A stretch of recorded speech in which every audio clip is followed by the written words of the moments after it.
पाकिस्तान के अंदर जो बहरान है,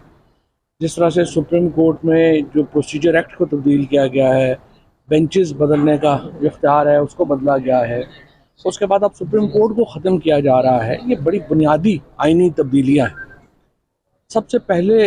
जो प्रैक्टिस एंड प्रोसीजर एक्ट को जो तब्दीली हुई है उसको फौरी तौर के ऊपर तो फुल कोर्ट इजलास होना चाहिए था।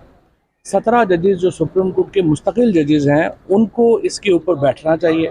और इसके ऊपर उनको अपना रद्द अमल और राय देनी चाहिए, क्योंकि जो सीनियर यूनी जज हैं जस्टिस मंसूर अली शाह साहब, उनकी राय सामने आ चुकी है और उन्होंने इस एक्ट को सुप्रीम कोर्ट के अंदर के बेंचेस बनाने के इख्तियारात में मुदाखलत करार दिया है।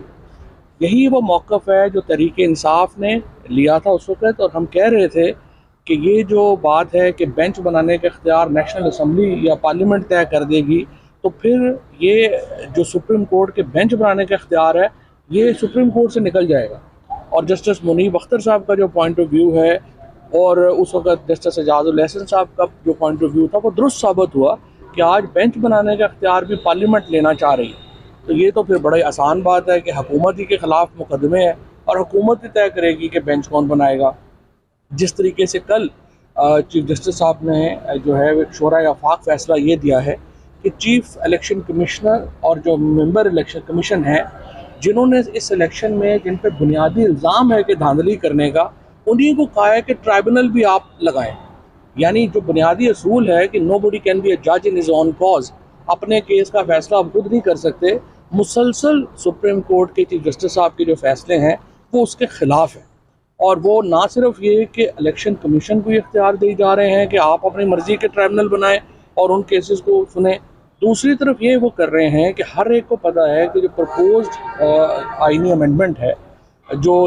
उसका जो फ़ायदा है वो चीफ जस्टिस साहब को मिलना है, और उसके भी हर वो केस जिससे आइनी तरमीम मुतासर होती है चीफ जस्टिस साहब खुद उस बेंच में बैठ जाते हैं। तो ये इस वक्त पाकिस्तान के अंदर जो आइन और कानून का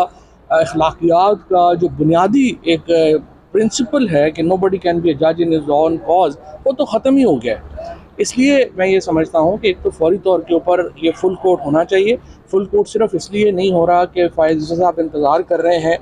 कि जो मज़ीद जजेस की सुप्रीम कोर्ट में आमद हो जाए, वो सुप्रीम कोर्ट को अपनी मर्ज़ी के जजेस से पैक कर लें और उसके बाद फुल कोर्ट इजलास जो है उसको तलब किया जाए। और बज़ाहिर इस वक्त यूँ लग रहा है कि सुप्रीम कोर्ट भी एक महकूम इदारा बनने जा रही है और उसके बाद पाकिस्तान के अंदर मज़ीद मसाइल खड़े होंगे। मैं तो ये भी समझता हूँ कि इस्टेब्लिशमेंट को या हुकूमत को जिसने भी ये राय दी है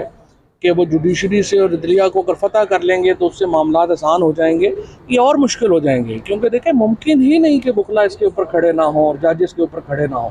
ये वकला और जजेस अगर आज खड़े नहीं हो गए, ये 15 दिन बाद खड़े होंगे।